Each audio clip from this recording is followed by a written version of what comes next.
Hello दोस्तों, स्वागत है आपका साइंस नॉलेज के एक नए वीडियो में।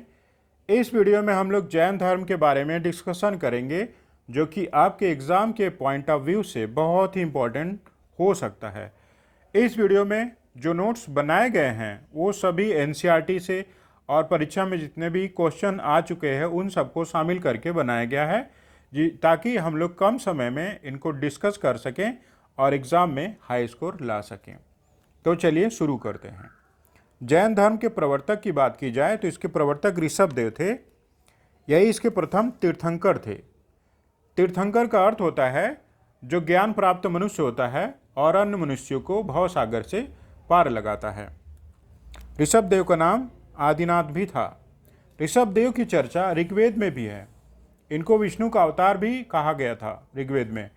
तो आप समझ सकते हैं कि जैन धर्म कितना प्राचीन है। ऋग्वेद की रचना तो 1500 ईसा पूर्व के आसपास हुई थी। तो अगर संसार में धर्मों की बात की जाए तो सबसे प्राचीन जैन धर्म है, हिंदू धर्म, उसके बाद जैन धर्म का स्थान आता है। अगर जैन शब्द की बात की जाए तो जैन शब्द संस्कृत के जिन शब्द से आया है। जिन का अर्थ होता है जो अपने इंद्रियों को जीत लेता है। मन और 5 इंद्रियों को विजेता को ही जिन कहा जाता है। उसी जिन से जैन शब्द बना है। जैन धर्म में सब 24 तीर्थंकरों की चर्चा है। प्रथम तीर्थंकर तो आदिनाथ थे, ऋषभदेव। 23वें तीर्थंकर पार्श्वनाथ थे और 24वें महावीर थे। अन्य 20 तीर्थंकर एग्जाम के पॉइंट ऑफ व्यू से इंपॉर्टेंट नहीं है और उनका इतिहास भी स्पष्ट रूप से प्राप्त नहीं होता। ऋषभदेव से एग्जाम में पूछे जाता है ढेर सारे प्रश्न, तो हम लोग उनकी डिस्कशन करेंगे। ऋषभदेव के बारे में सबसे पहले बेसिक चीज़ें हम लोग देख लेते हैं। ऋषभदेव के पिता का नाम अश्वसेन था, जो कि बनारस काशी के राजा थे। इक्ष्वाकु वंश से संबंधित थे। ऋषभदेव को पुरुषादनियम भी कहा गया है, यानी उत्तम पुरुष। इनकी माता का नाम वामा, पत्नी का नाम प्रभावती था। 30 वर्ष की आयु में इन्होंने भी गृह त्याग दिया था। 83 दिन की तपस्या के बाद समेत पर्वत पर इनको ज्ञान की प्राप्ति हुई थी। जो परम ज्ञान होता है उसकी प्राप्ति इनको समेत पर्वत पर हुई थी। समेत पर्वत बहुत फेमस है। कहा जाता है समेत पर्वत पर भी लगभग 20 जैन मुनियों को, जैन तीर्थंकरों को ज्ञान की प्राप्ति हुई थी। समेत पर्वत को जैन धर्म का तीर्थ भी कहा जाता है। समेत पर्वत का अन्य नाम पार्श्वनाथ पहाड़ी भी है, जो कि गिरिडीह जिला झारखंड में स्थित है। पहले बिहार में था, अब जब झारखंड अलग हो गया तो झारखंड में आ गया। ज्ञान प्राप्ति के बाद पार्श्वनाथ ने निग्रंथ संप्रदाय की स्थापना की थी। तो प्रश्न पूछ सकता है प्री में, निग्रंथ संप्रदाय की स्थापना किसने की थी? तो पार्श्वनाथ ने। निग्रंथ यानी जो सभी बंधनों से, सांसारिक मोहमाया से मुक्त है। तो यह बहुत ही उदार धर्म था, जिसमें कर्मकांड की, जो वैदिक कर्मकांड बन गए थे, पशुओं की बलि देना और यज्ञ करना, ये सब कर्मकांडों की इन्होंने आलोचना की। नारियों की स्वतंत्रता की बात की, नारियों को भी संघ में प्रवेश दिया। और पार्श्वनाथ ने चातुर्याम शिक्षा के पालन पर बल दिया। चातुर्याम शिक्षा दी। चातुर्याम शिक्षा क्या है? हम लोग बचपन से इसको सुनते आ रहे हैं। चातुर्याम शिक्षा है सत्य, अहिंसा, अस्तेय, अपरिग्रह। अपरिग्रह का अर्थ होता है जरूरत से ज़्यादा चीज़ों को रखना नहीं चाहिए, संग्रहित नहीं करना चाहिए। अस्तेय का अर्थ है चोरी नहीं करना चाहिए। अहिंसा का अर्थ है जीवों पर दया करनी चाहिए और उनको किसी तरह से हिंसा नहीं करना चाहिए। सत्य, सदैव सत्य बोलना चाहिए। तो ये पार्श्वनाथ के बारे में जानकारी थी। प्री के पॉइंट ऑफ व्यू से इतना फैक्ट अगर याद है तो आपको सभी क्वेश्चन मिल जाएंगे। अब हम लोग महावीर स्वामी के बारे में पढ़ते हैं, जो कि जैन धर्म के 24वें और अंतिम तीर्थंकर थे। इन्हीं के बारे में बहुत अधिक प्रश्न पूछा जाता है और कहा जाता है कि महावीर स्वामी ही जैन धर्म के वास्तविक संस्थापक थे। महावीर स्वामी के जो माता पिता थे वो सभी पार्श्वनाथ के शिष्य भी थे और पार्श्वनाथ का जन्म महावीर स्वामी से 250 साल पहले हुआ था। महावीर स्वामी का जन्म 540 ईसा पूर्व या 599 ईसा पूर्व के आसपास हुआ है। मान्य डेट तो यही है, किताबों में ये भी लिखा रहता है, लेकिन ये मान्य डेट माना जाता है। 540 ईसा पूर्व के आसपास महावीर स्वामी का जन्म हुआ था। जन्म स्थान की बात की जाए तो महावीर स्वामी का जन्म स्थान बिहार का कुंडग्राम है, वैशाली जिला वैशाली। पिता का नाम सिद्धार्थ था, जो कि वज्जी संघ से संबंधित थे। ज्ञात्रिक क्षत्रिय वंश के प्रधान थे, ज्ञात्रिक क्षत्रिय वंश के मुखिया थे ये। इनकी माता का नाम त्रिशला या विदेह दत्ता था। ये बहुत इंपॉर्टेंट है, जो कि चेटक की बहन थी। लिच्छवी के शासक चेटक की सिस्टर थी महावीर की माता, जिनका नाम त्रिशला या विदेह दत्ता था। महावीर के बचपन का नाम वर्धमान था। महावीर की पत्नी का नाम यशोदा या सुधरा था, जो कि कुंडी गोत्र के राजा समरवती की पुत्री थी। महावीर स्वामी की पुत्री का नाम प्रियदर्शना था। अड़ोज्या भी कहा गया इनको। प्रियदर्शना का विवाह जमाली से हुआ था, जो कि महावीर स्वामी जिनके मामा लगते थे। यानी जमाली महावीर स्वामी की सिस्टर थी, सुदर्शना उन्हीं के पुत्र थे। महावीर स्वामी की अनेक उपाधियां हैं, जिसमें केवलिन, जिन, निग्रंथनाथ पुत्र और अरहत कहा गया। अरहत का अर्थ होता है पूज्य व्यक्ति या परम विजेता। निग्रंथ का मतलब है जो सभी मोह माया बंधनों से मुक्त है। केवलिन का मतलब होता है जिनको कैवल्य ज्ञान प्राप्त हो गया है। जिन का अर्थ है जो इंद्रियों को जीत लिया है। महावीर स्वामी का निर्वाण यानी जो आप कह सकते हैं कि देह त्याग राजगृह में हुआ था, पावापुरी में, 72 ईयर की उम्र में। टाइम था लगभग 468 ईसा पूर्व के आसपास, मल्ल गणराज्य के प्रमुख सस्तीमाल के यहाँ पे। महावीर स्वामी जी को जो ज्ञान प्राप्ति है या कैवल्य की प्राप्ति है, 12 वर्ष की कठोर तपस्या के बाद 42 साल की उम्र में बिहार के रिजुपालिका नदी तट पर जम्भी ग्राम में हुआ था। तो ये कुछ बेसिक फैक्ट थे जो मैंने एक सिस्टमेटिक तरीके से आपके सामने रख दिया है। आप इसको रिवाइज कर लीजिएगा। पीसीएस में, एसएससी में और जितने भी और वनडे एग्जाम्स होते हैं, इसमें बहुत ज़्यादा प्रश्न यहाँ से आते हैं। अब हम लोग डिस्कस करेंगे कुछ महावीर स्वामी से संबंधित कुछ और भी बातें। महावीर स्वामी ने अपना प्रथम उपदेश राजगृह में दिया था, जो कि बराकर नदी तट पर एक पहाड़ी है जिसका नाम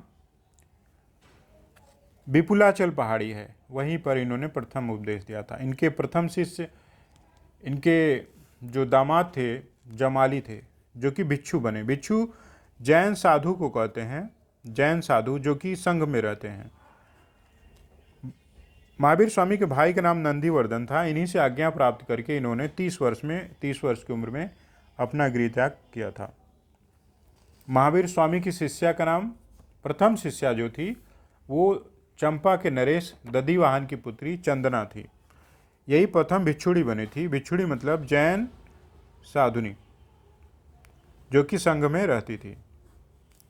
महावीर स्वामी के जो सबसे इम्पोर्टेंट शिष्य हैं उनको गणधर कहा जाता था और उनकी संख्या 11 थी। ये इम्पोर्टेंट क्यों है पढ़ना? क्योंकि जब महावीर स्वामी की मृत्यु हो गई तो इन्हीं गणों में से एक थे सुधर्मन, यही संघ के अध्यक्ष बने थे। तो प्री में पूछा जाता है महावीर स्वामी की मृत्यु के बाद संघ की अध्यक्षता किसने की थी या संघ के अध्यक्ष कौन बने थे, तो आप बताएंगे सुधर्मन। महावीर स्वामी के बारे में कहानी प्रचलित है। इनके जन्म को लेके एक रचना है भद्रबाहु की, जिसका नाम है कल्पसूत्र। उसमें कहा गया है कि महावीर स्वामी का जन्म पहले ब्राह्मण कुल के ऋषभ दत्त की पत्नी देवनंद के गर्भ से होने वाला था, लेकिन इंद्र ने इनको क्षत्रिय कुल की कन्या त्रिशला के गर्भ में प्रतिस्थापित कर दिया। इतिहासकार इसको अलग अलग पॉइंट ऑफ व्यू से देखते हैं और वो मेंस के पॉइंट ऑफ व्यू से डिस्कस करने के लिए है। हम लोग अभी प्री के लिए पढ़ रहे हैं तो इम्पॉर्टेंट नहीं है, कहानी सिर्फ जानते रहिएगा कि अगर इस प्री में आ जाए इस कहानी की चर्चा किस ग्रंथ में है तो आप बताएंगे भद्रबाहु रचित कल्पसूत्र में। अब जैन धर्म के सिद्धांतों से भी प्रश्न आते हैं तो हम लोग उसको भी देख लेते हैं। जैन धर्म के प्रमुख सिद्धांत हैं या उसके दर्शन कह लीजिए। जैन धर्म कहता है कि जगत का निर्माण द्रव्य से हुआ है। द्रव्य दो प्रकार के होते हैं, एक तो अस्थिकाय, दूसरा अनस्थिकाय। अस्थिकाय अर्थात जो स्थान को घेरता है, स्पेस को घेरता है। अनस्थिकाय जो स्पेस को नहीं घेरता। अनस्थिकाय में सिर्फ एक द्रव्य है जिसका नाम काल यानी टाइम है, और अस्थिकाय में जो दो द्रव्य हैं, जीव अजीव। हम लोग अस्थिकाय अनस्थिकाय के बारे में पढ़ रहे हैं। अस्थिकाय में हम लोगों ने पढ़ा कि दो जीव हैं, दो द्रव्य हैं, जीव और अजीव। जीव यानी चेतन तत्व, जिसको आप हिंदू धर्म में आत्मा कहा गया है, वही जैन धर्म में जीव कहा गया है। जैन धर्म के अनुसार जगत में अनंत जीव हैं।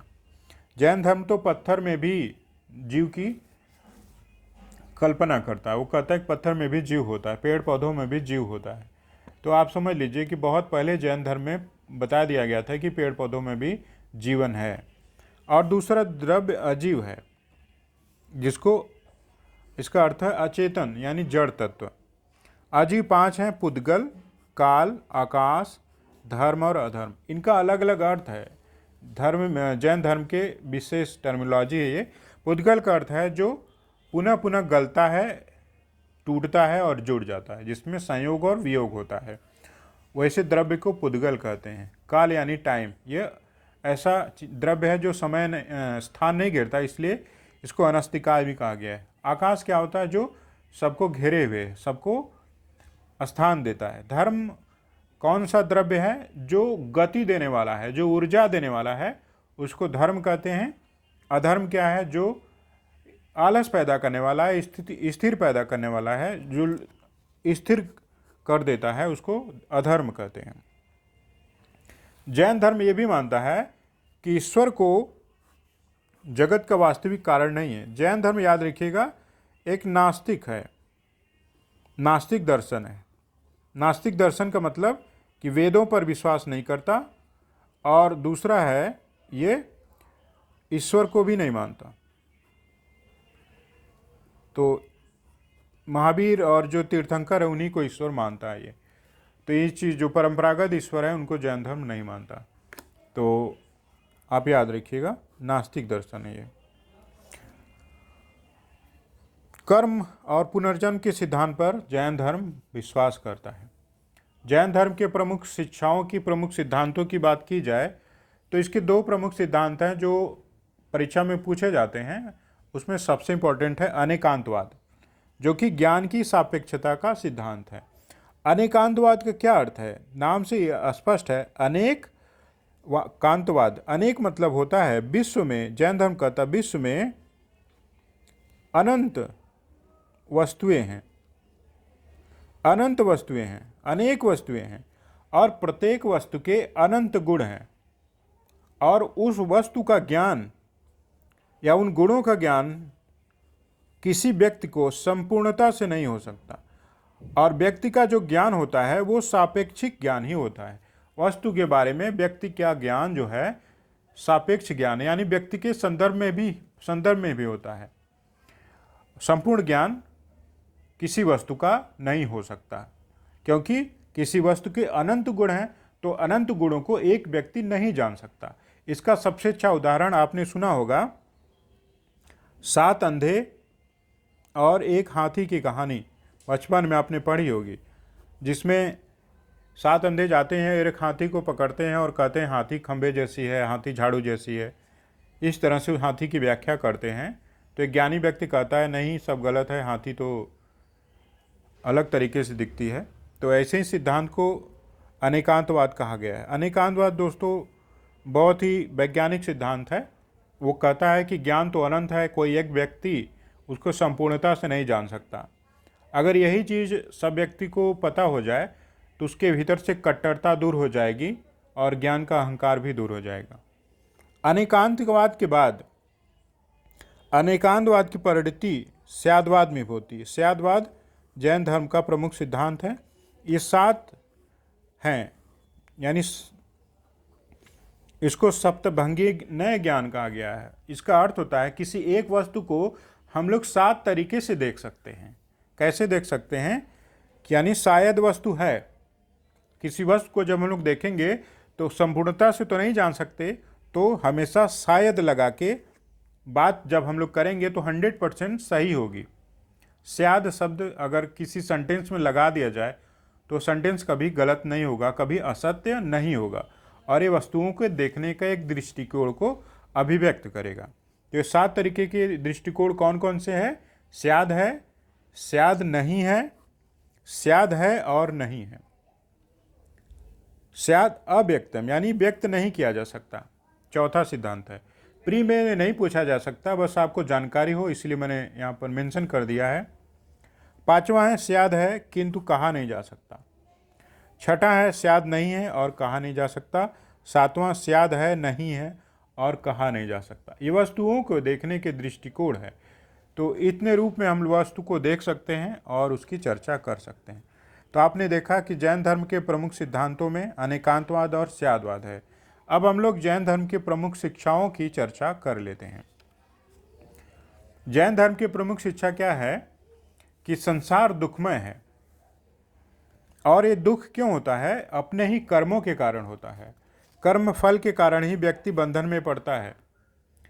अब जब बंधन में पड़ जाता है तो उसको निर्वाण की जरूरत होती है, मुक्ति की जरूरत होती है। इसके लिए व्यक्ति को त्रिरत्नों की पालन करना होता है। त्रिरत्न क्या होते हैं? थ्री जेवेल इसको कहा गया है। त्रिरत्न है सम्यक दर्शन, सम्यक ज्ञान, सम्यक आचरण। सम्यक दर्शन मतलब राइट फेथ, यानी जो जैन तीर्थंकर हैं उनमें सम्यक फेथ होना चाहिए, राइट फेथ होना चाहिए, सही विश्वास होना चाहिए, और उनके द्वारा जो दिया गया ज्ञान है उनमें भी विश्वास होना चाहिए, और उसी के अनुसार आपका आचरण भी होना चाहिए। अगर ये तीनों चीज़ है तो निर्वाण की प्राप्ति होगी। इसी को त्रिरत्न भी कहा गया है। जैन शिक्षाओं में सबसे प्रमुख शिक्षा पंच महाव्रत की है, जो है सत्य, अहिंसा, अस्तेय, अपरिग्रह और ब्रह्मचर्य। आप तो पढ़े होंगे, इतना पार्श्वनाथ, चार तो चातुर्याम शिक्षा पार्श्वनाथ ने दी थी। महावीर ने एक और शिक्षा ब्रह्मचर्य को जोड़ दिया था, ये महावीर द्वारा जोड़ा गया। ब्रह्मचर्य का अर्थ होता है संयम के साथ, पवित्रता के साथ जीवन व्यतीत करना।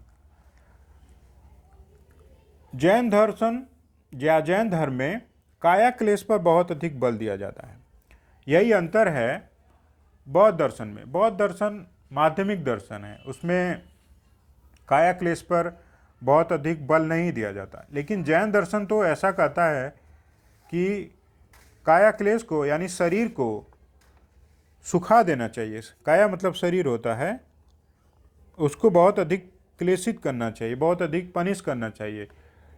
और इसी से संबंधित उनकी एक विधि है जिसको आपने संलेखना विधि सुना होगा नाम, काफ़ी चर्चा में रहती है, जिसमें व्यक्ति क्या करता है कि धीरे धीरे अपना खाना कम करता है, पानी कम करता है, और धीरे धीरे आप देखेंगे कि पानी कम खाना कम करते करते एक समय ऐसा आता है कि जो खाना और पानी पूरा छोड़ देता है और उसकी मृत्यु हो जाती है।